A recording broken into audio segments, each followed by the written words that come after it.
நெறைய பேர் சொல்றது, "எனக்கு கடன் தலைக்கு மேல இருக்குது. என்ன பண்றதுன்னே தெரியல. நான் அவ்ளோ கடன் வாங்கியிருக்கேன். எனக்கு எப்படி திருப்பி குடுக்க போறேன் அப்படின்னு தெரியலன்னு" ரொம்பவே குழப்பத்துல இருக்காங்க. ரொம்பவே கஷ்டப்பட்டுட்டு இருக்காங்க. நெறைய பேர் வந்து சம்பாதிக்கிறாங்க. சம்பாதிச்சுட்டு அந்த கடன அடைக்கிறதுக்கு தான் செலவே போயிடுது. மிச்சம் கையில இருக்கிறது பார்த்தா ஒண்ணுமே இல்ல. அந்த மாசத்த ஓட்டுறதுக்கு திருப்பி என்ன பண்றாங்கன்னா, திருப்பியும் கடன் வாங்குறாங்க. இப்போ ஒரு கடன் வாங்கிட்டு அத அடைக்கிறதுக்கு இன்னொரு கடன் அதிகப்படியா வாங்குறாங்க.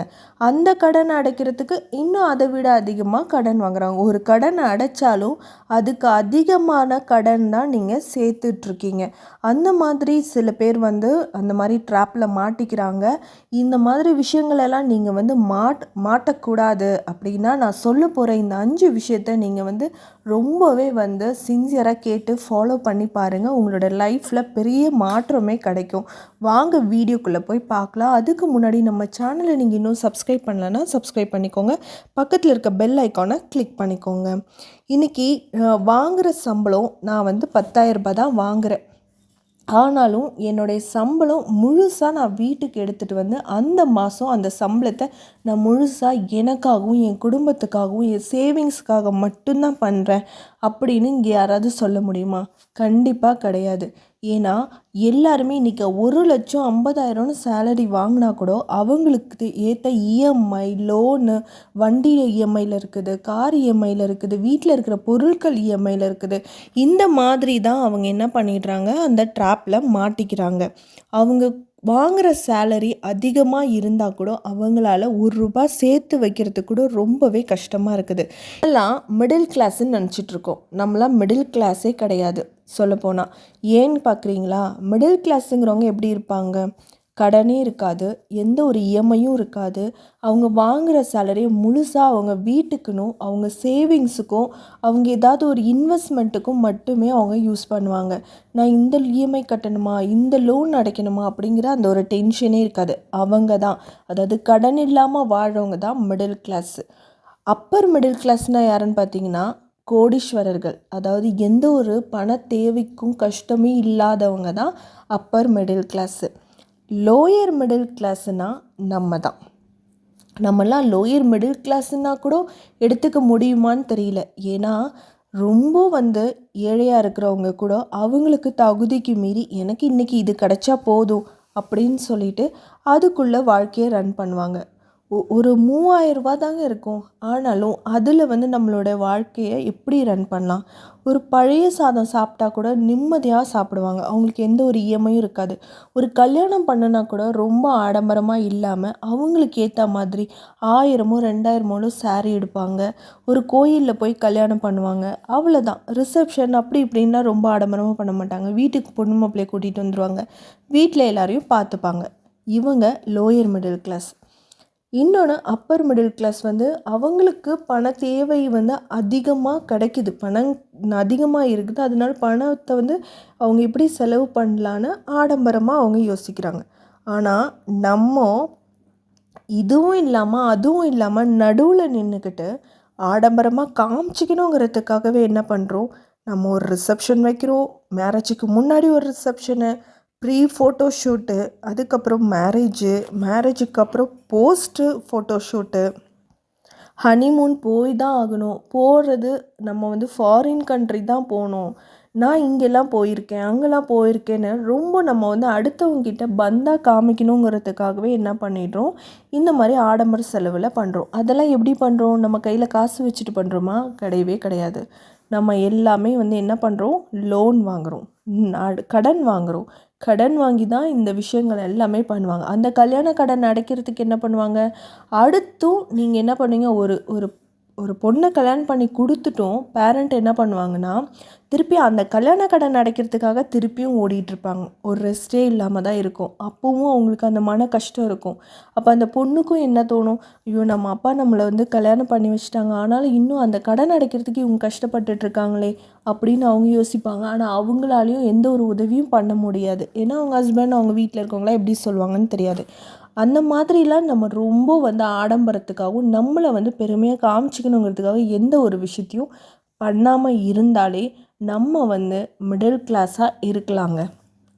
அதுக்கு நீங்கள் வந்து உங்களுடைய அதிகப்படியான செலவுகள், அதாவது இந்த மாதிரி நீங்கள் பண்ணுற ஆடம்பர செலவுகளை என்ன பண்ணலாம், நீங்கள் ஃபஸ்ட்டு ஃபைண்ட் அவுட் பண்ணணும். அதாவது நீங்கள் கண்டுபிடிக்கணும். அதை கண்டுபிடிச்சி அந்த செலவுகளெல்லாம் ஃபுல்லாக நீங்கள் வந்து முறியடிக்கணும். உங்களுக்கு என்ன மாதிரியான கடன்கள் இருக்குது, இஎம்ஐ இருக்குது. ஒருத்தவங்க சில பேர் என்ன பண்ணுவாங்கன்னா, காரு இஎம்ஐயில் வாங்கியிருப்பாங்க. அது வாங்கின அடுத்த கொஞ்ச நாளே வந்து பைக்கும் ஒன்று வாங்குவாங்க. அப்புறம் வீட்டுக்கு ஃப்ரிட்ஜு வாங்குவாங்க. ஏதாவது மைக்ரோவேவ் வந்து நம்ம வீட்டுக்கு தேவையே இருக்காது. எப்போயோ ஆடிக்கு அமாவாசைக்கு ஒரு வாட்டி நம்ம ஒரு கேக் பண்ணுறதுக்கு, இப்போது வந்து நான் கேக் பண்ண போகிறேன், நான் கிரில் சிக்கன் பண்ண போகிறேன்னு சொல்லி மைக்ரோவேவ் வாங்கி அப்படியே வச்சுருப்பாங்க. அதுவும் கரண்ட் பில் ஜாஸ்தியாக தான் ஆகும். அதுவும் வேஸ்ட்டு. அதுவும் இஎம்ஐயில் தான் வாங்குவாங்க. ஏசி வேணும், ஏசி வாங்கிப்பாங்க. இன்வெர்ட்ருலாம் ஒரு அவசியமானது தான். ஏன்னா வெயில் காலத்தில் கரண்ட்டு போகும். சரி, அது அவங்களுக்கு தேவை. ஓகே, இந்த மாதிரி தேவைகளை வந்து பூர்த்தி செஞ்சுக்கணும். ஆடம்பரத்தை தவிர்த்துக்கணும். இதெல்லாம் பண்ணாலே நம்ம வந்து லைஃப்பில் வந்து நல்லா இருக்கலாங்க. அப்புறம் பார்த்திங்கன்னா, இந்த மாதிரி ஃபஸ்ட்டு விஷயத்த நீங்கள் வந்து கண்டுபிடிச்சிட்டிங்கனாலே, அதை கடன் இல்லாமல் நீங்கள் இருந்தீங்கனாலே, நெக்ஸ்ட்டு விஷயம் வந்து உங்களுக்கு ரொம்பவே ஈஸியாக இருக்கும். என்னென்னா, எதுலையாவது இன்வெஸ்ட் பண்ணணும். நீங்கள் செலவு பண்ணுற பணத்தை வந்து என்ன பண்ணலாம், எதுலையாவது இன்வெஸ்ட் பண்ணலாம். கோல்டு சீட் இருக்குது. இன்றைக்கெலாம் வந்து கோல்டு ரேட் பார்த்திங்கன்னா 8,000 9,000 தொட போகுதுங்க. அப்போ வந்து நீங்கள் இதுக்கு ஒரு வருஷத்துக்கு முன்னாடி நீங்கள் ஒரு பவுன் வாங்கியிருந்தா கூட இன்றைக்கி அதோட ரேட்டோட மதிப்பு எவ்வளோ இது தெரியுமாங்க? ஏன்னா ஒரு வருஷத்துக்கு முன்னாடி அதுவே அதிகம் தான் நம்ம நினச்சிட்டு இருந்தோம். 4,000 5,000 சம்திங் இருந்துச்சு. அதுவே அதிகம் தான் நினச்சிட்டு இருந்தோம். ஆனால் இன்றைக்கி 9,000 இருக்குது. ஆனால் இன்றைக்கும் அதிகம்தான். ஆனாலும் பணம் வாங்குறவங்க வாங்கிட்டு தாங்க இருக்கிறாங்க. நகை கடையில் பார்த்தா எல்லோரும் வாங்கிட்டு இருக்காங்க. இந்த மாதிரி நம்ம வாங்க முடியாதவங்க என்ன பண்ணலாம், சீட்டு போட்டு வாங்கிக்கலாம். ஒரு வருஷம் வெயிட் பண்ணி கட்டி நல்லா ஒரு நம்பிக்கையான கடையில் போய்ட்டு சீட்டு போட்டு கட்டலாம். இன்னொன்று வந்து ஆர்டி, எஸ்ஐபி, பேங்க்கில் எஸ்ஐபி இருக்குது, மியூச்சுவல் ஃபண்டு இந்த மாதிரிலாம் இருக்குது. இன்னும் வந்து இந்த மாதிரி பிள்ளைங்களுக்காக ஆர்டி இருக்குது, பிபிஎஃப் இருக்குது, போஸ்ட் ஆஃபீஸ் ஸ்கீம்ஸ் நிறையா இருக்குது. அதெல்லாம் வந்து லாங் டேர்ம் வெயிட் பண்ணணும். கையில் உடனே பணம் கிடைக்காது. வெயிட் பண்ணி தான் நமக்கு வாங்கணும். ஆனாலும் நமக்கு ஓரளவுக்கு அமௌண்ட் கிடைக்கும். அந்த மாதிரி சேவிங்ஸ் பண்ணலாம். நெக்ஸ்ட்டு பார்த்திங்கன்னா, உங்களோட பெரிய கடனையும், அதாவது பெரிய எக்ஸ்பென்ஸையும் கண்டுபிடிச்சிட்டிங்க. எதுலேயும் ஒரு இன்வெஸ்ட்டும் பண்ண போகிறீங்க. ஆனால் எனக்கு இன்னும் அதிகமாக இன்வெஸ்ட் பண்ணலாம் அப்படின்னு நினைக்கும் போது, உங்களுடைய தேவைகளை பூர்த்தி பண்ணணும்னு நினைக்கும் போது நீங்கள் என்ன பண்ணலான்னா, அதில் உங்கள் இன்கம்மை அதிகப்படுத்தலாம். இப்போது ஹஸ்பண்ட் மட்டுமே வேலைக்கு போகிறாங்க அப்படின்னா, அந்த ஒரு ஆள் குடும்பத்தோட சம்பளத்தை வச்சு நீங்கள் வந்து இன்வெஸ்ட் பண்ணுறதோ இல்லை சேவிங்ஸ் பண்ணுறதோ வீட்டு செலவுகள் பண்ணுறதோ கொஞ்சம் கஷ்டம். அப்போ நீங்கள் என்ன பண்ணலாம், அவங்க ஹஸ்பண்டுக்கு நீங்கள் ஹெல்ப் பண்ணலாம்.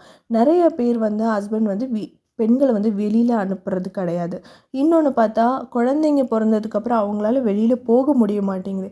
அப்போது அவங்களுக்கு கொஞ்சம் ஹஸ்பண்ட் வந்து என்ன பண்ணலாம், ஹெல்ப் பண்ணலாம். ஏதாவது வீட்டில் இருந்தே பண்ணுற மாதிரி, அவங்களுக்கு தெரியலனாலும் உங்களுக்கு தெரிஞ்ச விஷயத்த அவங்களுக்கு கற்றுக் கொடுத்து வீட்டிலேருந்தே இந்த மாதிரி பண்ணலாம் அப்படிங்கிறத கற்றுக் கொடுத்து, அவங்களுடைய கிடைக்கிற டைமு, இந்த வீட்டில் இருக்கிற வேலைகள்லாம் முடிச்சுட்டு கிடைக்கிற டைமை ஏதாவது அதுக்கு ஃபோக்கஸ் பண்ணி அதை லேர்ன் பண்ணி அதுக்கப்புறம் அவங்க ஸ்டார்ட் பண்ணி அதுலேருந்து சம்பாதிக்கிற அளவுக்கு கொஞ்சம் இது பண்ணால் அதை வீட்டு செலவுகளுக்கோ இல்லை அது ஒரு இன்வெஸ்ட்மெண்ட்டுக்கோ ஏதாவது ஒரு சேமிப்புக்கோ யூஸ் பண்ணிக்கலாம்.